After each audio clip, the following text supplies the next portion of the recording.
Oui, bien-aimés dans le Seigneur, nous vous saluons au nom de notre Seigneur et Sauveur Jésus-Christ.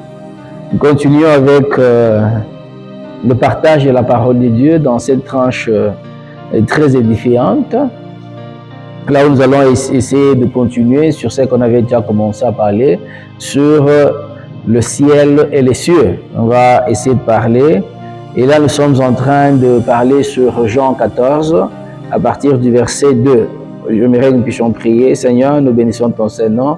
Nous te sanctifions, Seigneur Jésus-Christ. Sois celui qui nous parle dans des termes clairs et précis. Les mots modestes qui seront utilisés pour communiquer ta pensée soient amplifiés par le Saint-Esprit. C'est en ton nom, Seigneur Jésus-Christ, que nous venons de prier. Amen. Eh bien, bien-aimés dans le Seigneur, comme je le dis, nous sommes en train d'exploiter Jean 14, de 2 à 3, ou de 2 à 6, mais nous commençons déjà par la tranche de 2 à 3. Que dit Jésus sur ce point-là? Il dit ceci: il y a plusieurs demeures dans la maison de mon Père. Si cela n'était pas, je vous l'aurais dit. Je vais vous préparer une place. Et lorsque je m'en serai allé et que je vous aurai préparé une place, je reviendrai. Et je vous prendrai avec moi, afin que là où je suis, vous y soyez aussi. Voilà, nous avons dit qu'à partir de ce texte, il y a deux doctrines, deux fausses doctrines, bien des erreurs d'interprétation de la parole de Dieu qui sont ici. Et on a parlé de la première dernièrement parce que ici, la Bible dit dans la maison de mon Père, il y a plusieurs demeures. Si cela n'était pas, je vous l'aurais dit. Je m'en vais vous préparer une place. Et là où je suis, vous y serez. C'est-à-dire, il y a des gens qui pensaient que dans la maison du Père, il y a plusieurs demeures et chaque chrétien aura sa propre demeure. Tel n'est pas le cas. Jésus est en train de dire là où il est, c'est là où nous également on sera. C'est-à-dire qu'il y a plusieurs demeures, mais c'est dans une des demeures que Jésus a préparées pour tous les chrétiens. Voilà, on a parlé de ça autrefois. Et la deuxième erreur, c'est lorsque on sait que là, on accepte qu'il y a plusieurs demeures dans la maison du Père, il y a plusieurs demeures, mais cette deuxième fausse doctrine est en train de dire que chaque prophète que Dieu a envoyé aura sa propre demeure. Il aura sa propre demeure avec ses disciples. Et il commence par dire, comme il y a des gens qui n'acceptent pas, par exemple le judaïste par exemple, il dit qu'ils auront aussi leur demeure avec Moïse quelque part. Il y a aussi ceux-là les musulmans par exemple, qui seront leur demeure avec Mahomet quelque part. Dans une autre demeure, on aura par exemple Abdurrahim avec ses adeptes. Il y a aussi ceux-là qui croient à l'ancestrologie, c'est-à-dire tel ancêtre avec ses adeptes qui ont marché selon ses recommandations avec une demeure. C'est-à-dire que cela, on dit que dans la maison du Père, c'est-à-dire la maison qui est une demeure de Dieu, parce que par définition, le ciel, c'est la demeure des dieux, des anges ou des esprits. Voilà pourquoi on dit que dans le grand ciel-là, qui est cette maison-là, il y a plusieurs demeures, c'est-à-dire il y a plusieurs cieux, et chaque prophète sera avec ses adeptes dans un des ciels. Et tout ça, ils sont en train de communiquer avec Dieu, et là, ils auront également la vie éternelle. Voilà cela que nous allons essayer un peu de parler, pour démontrer comment est-ce que cette manière de voir les choses n'est pas identique à la parole de Dieu. Oui. Bien-aimés dans le Seigneur, donc ils sont en train de confirmer que par exemple Mahomet sera avec tous les musulmans qui auront marché selon la doctrine musulmane, vont se retrouver dans un des ciels, dans une demeure, dans la maison des dieux, avec Mahomet parce qu'il a été envoyé par Dieu. Et nous avons par exemple Charles Thalès avec les témoins de Jéhovah, qui vont se retrouver aussi dans un des ciels ou dans une des demeures, là, et ils vont communiquer avec Dieu. Donc c'est de cette manière-là qu'ils présentent cette théorie-là ou cette fausse doctrine. Maintenant, avec la lumière de la parole de Dieu, nous allons essayer un peu de démontrer comment est-ce que cette manière de voir des choses n'est pas conforme aux Saintes Écritures. Bien-aimés dans le Seigneur, ils sont en train de prétendre que tous ceux-là qui acceptent la parole ou le message de leur prophète auront la vie éternelle et vont se retrouver dans un ciel ou dans une demeure avec Jésus, avec leurs disciples, comme Jésus se retrouvera également dans une des demeures avec les siens. Et dans chaque demeure, on aura la vie éternelle. Dans chaque demeure, chaque prophète aura à parler avec Dieu et chaque prophète aura à présenter ses adeptes à Dieu. Voilà. Mais maintenant, regardez bien, il parle que dans chaque ciel ou dans chaque demeure dans la maison de Dieu, chaque groupe, ensemble avec son prophète, aura la vie éternelle. Or, d'où vient la vie éternelle ou qu'est-ce qui maintient la vie éternelle? Or, la vie éternelle est maintenue par l'arbre de vie. On vit éternellement lorsqu'on consomme de l'arbre de vie, c'est alors qu'on peut vivre éternellement. Nous sommes dans Genèse 3, de 22 à 24. Que dit la Bible? L'Éternel Dieu dit, voici, l'homme est devenu comme l'un de nous pour la connaissance du bien et du mal. Empêchons-le maintenant d'avancer sa main et de prendre de l'arbre de vie et d'en manger. Je reprends. Empêchons-le maintenant d'avancer sa main, de prendre de l'arbre de vie et d'en manger. Pourquoi? Et de vivre éternellement. C'est-à-dire quelqu'un qui mange de l'arbre de vie va vivre éternellement. Et l'Éternel, nous continuons avec le verset 23, et l'Éternel Dieu le chassa du jardin d'Éden pour qu'il cultivât la terre, d'où il avait été pris.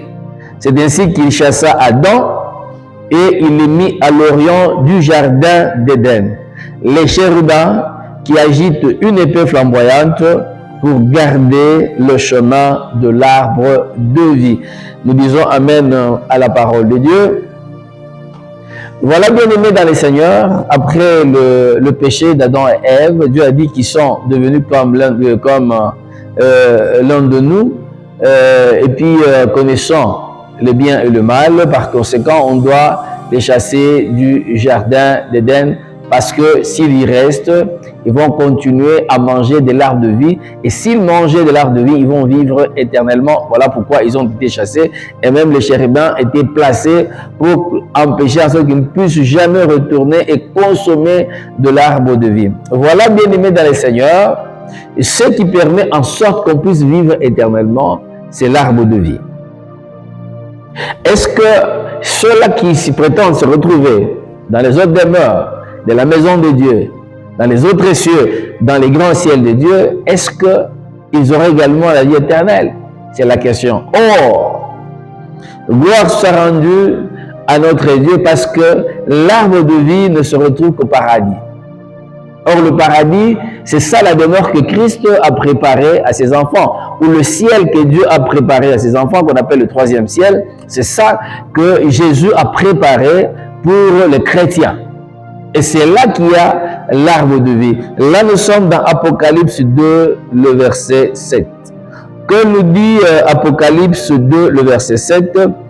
Celui qui vaincra, celui qui a des oreilles, attend ce que l'Esprit dit aux églises.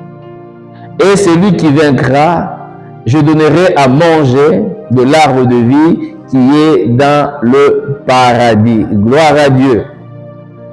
Il dit que celui qui a des oreilles entende ce que l'Esprit dit aux églises.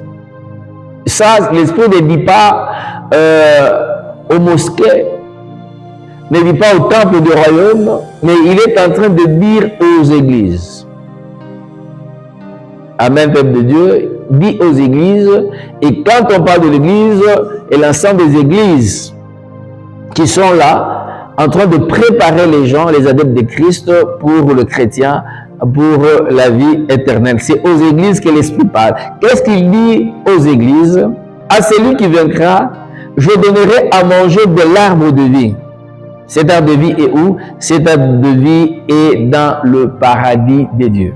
Donc, comme pour dire, bien-aimés dans le Seigneur, si les autres prétendent qu'ils vont se retrouver dans d'autres demeures dans la grande maison de Dieu, avec leurs disciples, avec leurs prophètes, les prophètes et les disciples, s'ils prétendent cela, mais vont se retrouver sans l'arbre de vie. Parce que l'arbre de vie se retrouve au paradis. Comme Christ avait dit à ce brigand ce jour-là, qui avait cru en Christ, qu'est-ce qu'il lui avait dit? Aujourd'hui, tu seras avec moi dans le paradis. C'est-à-dire, le paradis n'est réservé qu'à ceux-là qui croient en Christ. Donc les autres, ils vont se retrouver comme ils prétendent le dire, mais sans l'arbre de vie, c'est-à-dire ils vont se retrouver morts. Ils vont se retrouver sans la vie éternelle parce qu'ils n'auront pas droit à consommer à l'arbre de vie. Ils se retrouvent dans le paradis, d'autant plus que quand nous voyons même dans Luc 16, là on est en train de nous parler du pauvre Lazare qui s'est retrouvé dans le sein d'Abraham. On est en train de dire à l'autre qu'il n'y a pas moyen de passer d'une demeure à l'autre.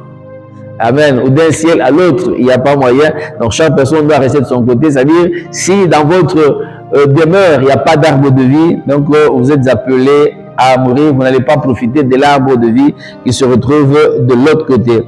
Et la Bible dit, celui qui vaincra, on lui donnera à manger de l'arbre de vie qui est dans le paradis des dieux. Bien-aimés dans le Seigneur, nous sommes en train de comprendre trop clairement qu'il n'y a que ceux-là qui sont en Christ, ils vont se retrouver dans la demeure que Christ prépare, et cette demeure que Christ prépare pour nous qui sommes en lui, nous sommes ses enfants, nous qui sommes son épouse, il sait qu'il est en train de préparer, c'est qu'il a préparé déjà pour nous, c'est le paradis, et se retrouve l'arbre de vie, et d'autant plus qu'il se trouve l'arbre de vie, là nous allons vivre éternellement. Ainsi, bien-aimés dans le Seigneur, en parlant de ça et en prenant également Luc 16, à partir du verset 19, là nous sommes en train de comprendre quelque chose. Dans la maison de Dieu, il y a plusieurs demeures. Amen. Il y a une des demeures là où Christ sera avec ses disciples, avec des chrétiens, et c'est là qu'il y a l'arbre de vie qu'on appelle le paradis. Les autres là, ensemble avec tous les prophètes, vont se retrouver dans une seule demeure. Et cette demeure, ça s'appelle le lieu de tourment. Voilà, bien-aimés dans le Seigneur, je suis en train de vous parler. C'est très important de comprendre toutes ces choses et de faire en sorte de comprendre qu'en dehors de Christ, il n'y a pas de vie éternelle. Et j'ai béni Dieu parce que le message que vous êtes en train de croire, on est en train de vous dire que vous serez ensemble au ciel avec votre prophète, c'est une très bonne chose. Et ça, c'est vrai, vous serez ensemble. Mais pas ensemble, il vous dit qu'ils vont vous présenter à Dieu. Non, vous serez ensemble tous dans le tourment parce que le lieu là où vous serez, il n'y aura jamais, il n'y a pas l'arbre de vie. Cet arbre de vie se retrouve au paradis. Voilà pourquoi c'est très important de maîtriser cette chose ici. Et pour enrichir ce que nous sommes en train de dire, vous allez comprendre ensemble avec moi, bien-aimé, lorsque nous rentrons toujours dans Jean 14, et là nous allons jusqu'au verset 6, vous allez comprendre une chose que Jésus est en train de mettre sur pied. Une théorie, une doctrine très importante et qui est en train de faire en sorte que toute personne arrive à comprendre que la vie éternelle ne se retrouve qu'en Christ. Là, nous reprenons, nous sommes toujours dans Jean 14. Nous allons commencer par le verset 2 et jusqu'au verset 6. Que nous dit la Bible? Il y a plusieurs demeures dans la maison de mon Père. Si cela n'était pas, je vous l'aurais dit. Je vais vous préparer une place. Pas plusieurs, une place.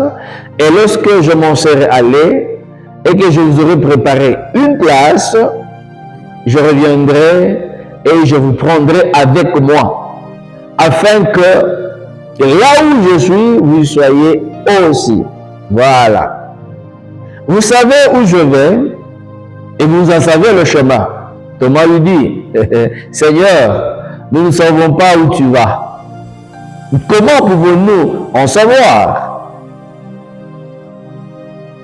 Pardon, comment pouvons-nous en savoir le chemin? Jésus lui dit, je suis le chemin, la vérité, la vie. Nul ne vient au Père que par moi. Est-ce que vous qui me suivez pouvez vraiment acclamer cette lecture de la parole de Dieu?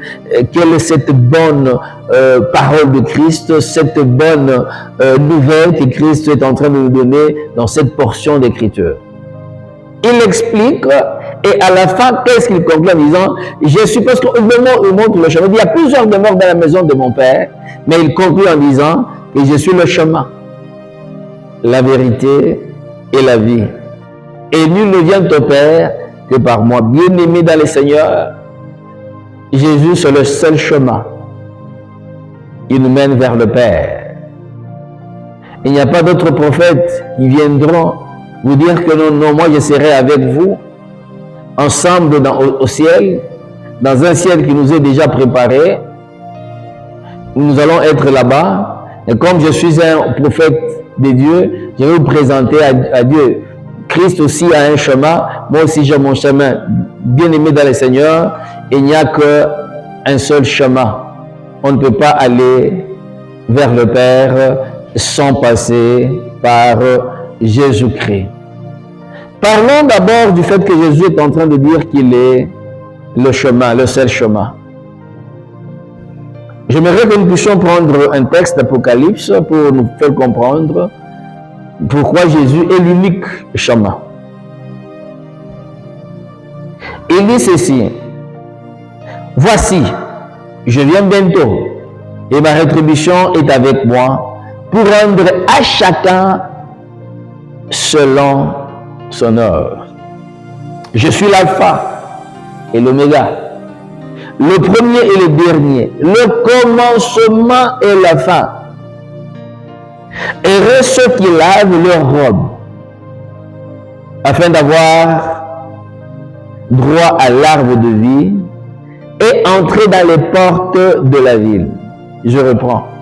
Heureux ceux qui lavent leurs robes, afin d'avoir part à l'arbre de vie et d'entrer dans les portes dans la ville. Dehors les champs, les enchanteurs, les impudiques, les meurtriers, les idolâtres et quiconque aime et pratique le mensonge. Moi, Jésus, j'ai envoyé mon ange pour vous attester ces choses dans l'église, pas dans le mosquée. Ah, Dieu me voit. Moi, Jésus, j'ai envoyé mon ange pour vous attester ces choses dans les églises. Je suis le rejeton et la postérité de David, l'étoile brillante du matin. Bien-aimé, j'aimerais que nous puissions dire Amen à cette lecture de cette portion de l'Écriture. Ah, gloire soit rendue à notre Dieu. Qu'est-ce qu'il dit? Jésus, il dit qu'il est l'alpha et l'oméga, le premier et le dernier, le commencement et la fin. C'est-à-dire, avant Jésus, pas des prophètes qui pourront nous amener vers Dieu. Le seul chemin. Après lui, il n'y en a pas, il est l'unique. Et lui, il pour avoir maintenant droit, parce que nous avons dit que pour manger à l'arbre de vie, et pour vivre éternellement, il faut manger à l'arbre de vie. Mais le verset 14 nous dit, et reste ceux qui lavent leur robe, afin d'avoir part à l'arbre de vie. Il n'y a que ceux-là qui lavent leur robe. C'est lorsqu'on lave sa robe qu'on peut avoir part, bien-aimé dans le Seigneur, à l'arbre de vie qui se trouve dans la ville. Ici, quand on nous parle de cette portion, on nous parle déjà de la Nouvelle Jérusalem. Donc là, on a déjà dépassé même le millénium. On nous parle de la Nouvelle Jérusalem. Il y a l'arbre de vie qui est là pour vivre éternellement. Parce que c'est ça l'éternité. On va vivre éternellement dans la Nouvelle Jérusalem. Pendant que nous serons en train de vivre éternellement dans la Nouvelle Jérusalem, ceux-là qui n'auront pas accepté Jésus comme le seul chemin vont se retrouver dans les temps de feu. Ah, gloire soit rendue à Dieu. Ils vont se retrouver dans une seconde mort. Ah, gloire soit rendue à Dieu. Et comment on doit laver sa robe? Comment on doit laver sa robe, bien-aimé dans le Seigneur? Nous sommes dans Apocalypse 7, le verset 14. Il dit ceci, je lui dis, mon Seigneur, tu le sais. Et il me dit, ce sont ceux qui viennent de la grande tribulation. Ils ont lavé leurs robes Et ils les ont blanchis dans le sang de l'agneau. C'est-à-dire, il n'y a que ceux-là qui lavent leur robe, qui ont blanchi dans le sang de l'agneau. Et l'agneau, c'est notre Seigneur Jésus-Christ. Il faut laver votre robe, vous devez le blanchir, vous devez la blanchir dans le sang de l'agneau. Lorsque vous la blanchissez dans le sang de l'agneau, c'est alors que vous pouvez avoir part à l'arbre de vie, et cet arbre de vie qui est dans la nouvelle ville, dans la nouvelle Jérusalem. Bien-aimés dans le Seigneur, Jésus c'est le seul chemin. Il n'y en a pas un autre. C'est lui le seul chemin. Voilà pourquoi, bien-aimés dans le Seigneur, c'est très important de maîtriser cette vérité. Amen. Je voudrais parler rapidement là sur le verset 15. Là, on parle de dehors. Ici, dehors, c'est-à-dire lorsque nous nous retrouvons ici à l'intérieur, c'est-à-dire dans la nouvelle Jérusalem, maintenant ceux-là qui vont se retrouver dehors, le dehors là dont on est en train de parler, c'est dans les temps de feu. Ceux-là qui vont connaître la deuxième mort. Qui vont connaître la deuxième mort? Premièrement, on nous parle de chats. Lorsqu'on parle de chats, là je vois, David est en train de m'expliquer qui est chat. David me dit ceci, lorsque j'avais trouvé Goliath en train d'insulter l'alliance de l'Éternel, je l'ai appelé un incirconcis. Je l'ai appelé un incirconcis. Donc les chats c'était un incirconcis.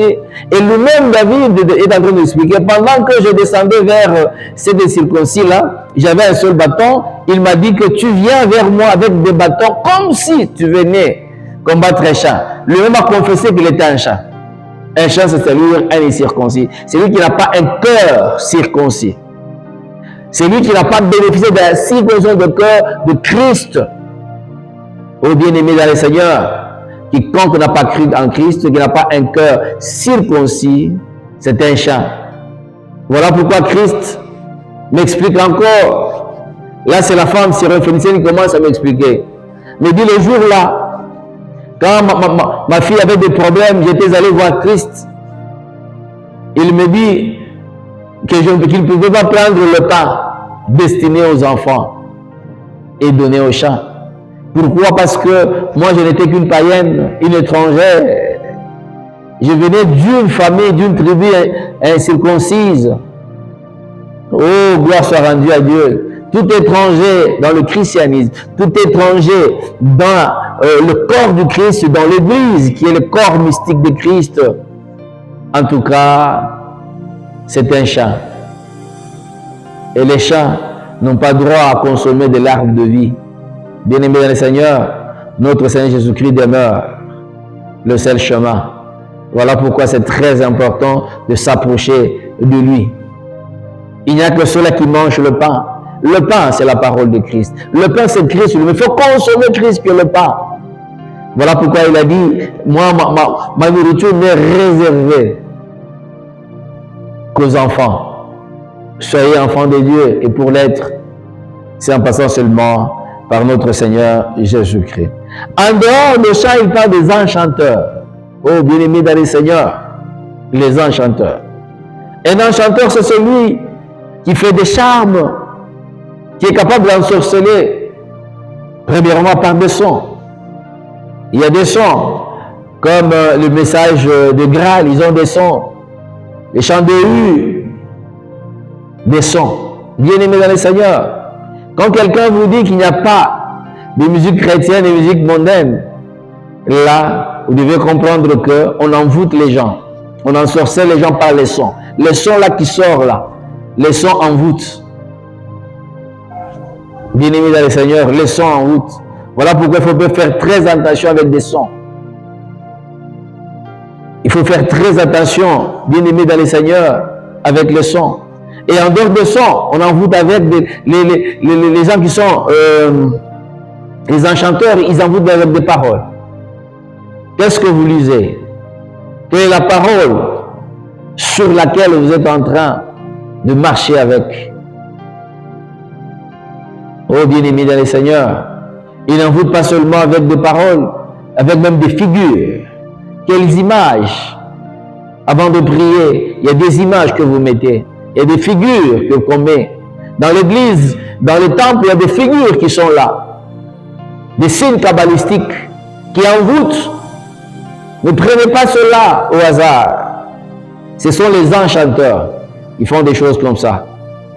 Et bien aimé dans le Seigneur, je trouve que c'est des choses importantes sur lesquelles il faut vraiment ouvrir les yeux. On dit dehors les impudiques.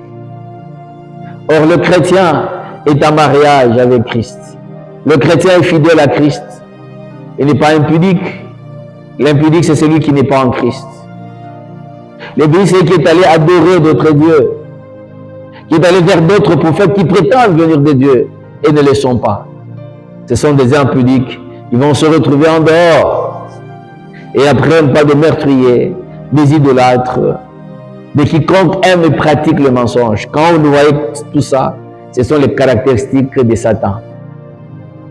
Parce que Satan est meurtrier dès le commencement, tel que la Bible me dit. Il est menteur et quand il ment, c'est de son propre fond qu'il le fait. Et il pousse les gens à l'idolâtrie.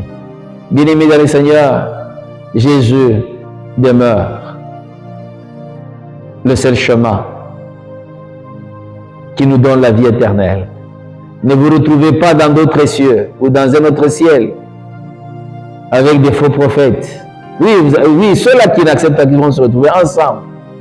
C'est pour te dire qu'il y a quelqu'un qui te dit, si tu me suis moi, je vais me retrouver en enfer avec toi. C'est ça le message. Quand je dis, je vais me retrouver dans un ciel avec toi, moi, le prophète là. Quand vous serez notre prophète nous a déjà préparé une place, nous allons être avec lui, il va nous présenter à Dieu. Non. Vous serez avec lui, et là où vous serez, il n'y a pas d'arbre de vie. Et aussi longtemps qu'il n'y a pas d'arbre de vie, il y a une mort éternelle qui vous attend. Amen. Et Jésus nous a dit après, non seulement qu'il est le chemin, il est également la vérité. Il est également la vérité. Et là, lorsque nous parlons de la vérité, nous sommes en train de parler de la parole de Dieu. J'aimerais prendre un dernier texte pour parler de la vérité. Nous sommes dans Apocalypse 22, de 18 à 19. Apocalypse 22, 18 à 29. Que nous dit la Bible? Je le déclare à quiconque entend les paroles de la prophétie de ce livre. Si quelqu'un y ajoute quelque chose, Dieu le frappera des fléaux décrits dans ce livre. Et si quelqu'un retranche quelque chose des paroles du livre de cette prophétie, Dieu retranchera sa part de l'arbre de vie et de la ville sainte décrite dans ce livre. Est-ce que, bien aimé, on peut dire Amen, un tel message, en tout cas, demande d'être partagé. Il demande également quelque part de dire Amen, si vous trouvez que vous êtes fils de Dieu. Amen, là où est écrit j'aime, ou bien il y a un bras avec le doigt là, en haut là. On peut aussi tapoter là-bas.